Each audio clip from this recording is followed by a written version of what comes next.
I am Chetna and welcome to my YouTube channel. आज हम बात करेंगे कैप्सूल के बारे में। तो कैप्सूल का प्रोडक्शन कैसे होता है, कैप्सूल का टाइप्स कितना रहता है और कैप्सूल का एडवांटेजेस क्या है, डिसएडवांटेजेस क्या है टैबलेट की कंपैरिजन में।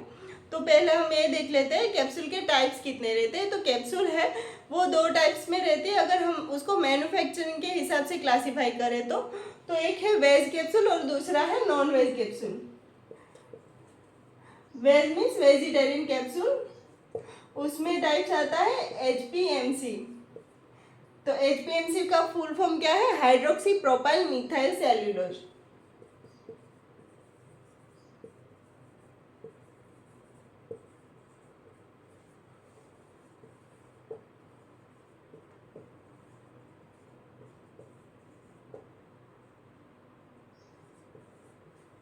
और नॉन वेज कैप्सूल रहेगा तो नॉन वेज कैप्सूल में हार्ड जिलेटिन और सॉफ्ट जिलेटिन। ठीक है।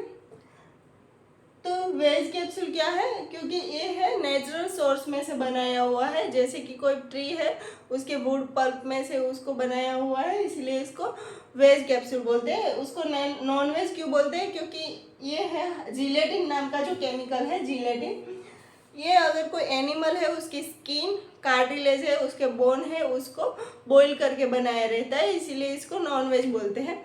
तो हम उसको अलग टाइप से अगर उसमें केमिकल कितने फिल किए हुए हैं उसके हिसाब से क्लासीफाई करने जाए तो भी हम लिक्विड फील्ड और ड्राई फील्ड कैप्सूल के हिसाब से हम उसको क्लासीफाई कर सकते हैं। तो मैं लिख के बता देती हूँ। तो ये हो गया हमारा लिक्विड फील्ड और ड्राई फील्ड, उसमें कैसे केमिकल फिल किए हुए हैं उसके हिसाब से इसका क्लासिफिकेशन। तो ड्राई फील्ड है उसमें हार्ड जिलेटिन और हार्ड HPMC आएगा। और दूसरा है लिक्विड फील्ड कैप्सूल, तो उसमें हार्ड कैप्स में जिलेटिन और HPMC आएगा और सॉफ्ट जेल कैप्सूल आएगा।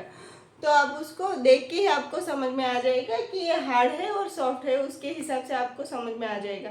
अगर आप नॉनवेज नहीं खाते हैं तो उसके लिए आप जिलेटिन है उसको अवॉइड कर सकते हैं और HPMC नाम की जो कैप्सूल है उसको आप खा सकते हैं। ये इसके ऑप्शन है। अब हम देख लेते हैं उसके एडवांटेजेस क्या है और डिसएडवांटेजेस। तो एडवांटेजेस क्या है, शॉर्ट ड्यूरेशन में वो फास्ट एक्टिंग होगा, कम टाइम में वो ज़्यादा रिएक्ट करेगा।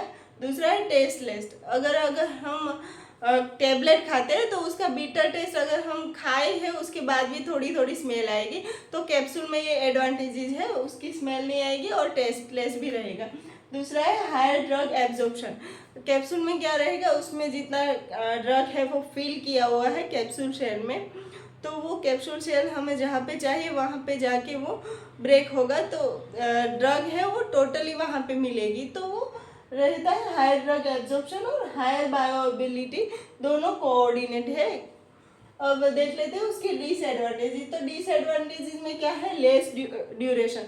ये हमारे एक टाइप से डिसएडवांटेजेस भी रहेगा। अगर हमें कोई टेबलेट है उसकी एक्शन हमें ज़्यादा टाइम के लिए चाहे, जैसे कि मान लेते हैं हमें कोई पेन किलर लेनी है तो उसके लिए हमें उसकी एक्शन थोड़ी ज़्यादा टाइम के लिए चाहिए, तो कैप्सूल में ये नहीं रहेगा। अब देख लेते हैं एनिमल प्रोडक्ट है। तो एनिमल प्रोडक्ट क्या है, तो जिलेटिन है वो एनिमल प्रोडक्ट से बनी हुई है, तो जो नॉन वेज नहीं खाते उसके लिए ये डिसएडवांटेजेस है, वो ये कैप्सूल नहीं खा सकते। दूसरे है मोर एक्सपेंसिव। ये टेबलेट की कंपैरिजन में मोर एक्सपेंसिव रहेगी उसकी मैन्युफैक्चरिंग के हिसाब से। React to environmental condition. अगर एनवायरनमेंट में ज़्यादा टेम्परेचर है, ज़्यादा ह्यूमिडिटी है, तो उसके लिए उसके साथ वो रिएक्ट करेगा। जिलेटिन है HPMC है वो रिएक्ट करके स्टिकी टाइप का हो जाता है ज़्यादा ह्यूमिडिटी है तो ये डिसएडवांटेजेस है। और शॉर्ट सेल्फ लाइफ है, तो ये एनवायरनमेंट कंडीशन के हिसाब से वो उसके साथ रिएक्ट करता है, तो ये शेल्फ लाइफ भी उसकी कम होगी, उसके हिसाब से उसकी स्टेबिलिटी कम होगी, उसके हिसाब से उसकी शेल्फ लाइफ भी कम होगी। तो ये थे उसके डिसएडवांटेज। अब देख लेते हैं कैप्सूल मैन्युफैक्चरिंग प्रोसेस। तो कैप्सूल है उसमें मैन्युफैक्चरिंग के लिए अगर हम ड्राई फील्ड है तो ग्रेन्यूल्स है, फिर पैलेट्स है, फिर पाउडर है वो चाहिए। अगर लिक्विड फीड है तो उसमें जो केमिकल लिक्विड फिल करना है वो चाहिए। तो उसके हिसाब से मैंने ग्रेन्यूलेशन है वो प्रोसेस मैंने टैबलेट के वीडियो में बताई है, तो उसमें जाके आप देख सकते हैं। वो ग्रेन्यूल्स कैसे बनती है उसकी प्रोसीजर सेम ही रहती है। थोड़ा बहुत कोई अगर टैबलेट है उसमें भी अलग अलग चेंजेस होता है, तो उसके हिसाब से थोड़ा बहुत माइनर चेंज होता है, बाकी सब तो सेम रहता है। तो अब देख लेते हैं कैप्सूल है उसका फिलअप कैसे होता है। तो हॉपर में कैप्सूल शेल है उसको डाल दिया जाता है, फिर हॉपर के बाद वो सेकेंडरी स्टेशन पे आएगा।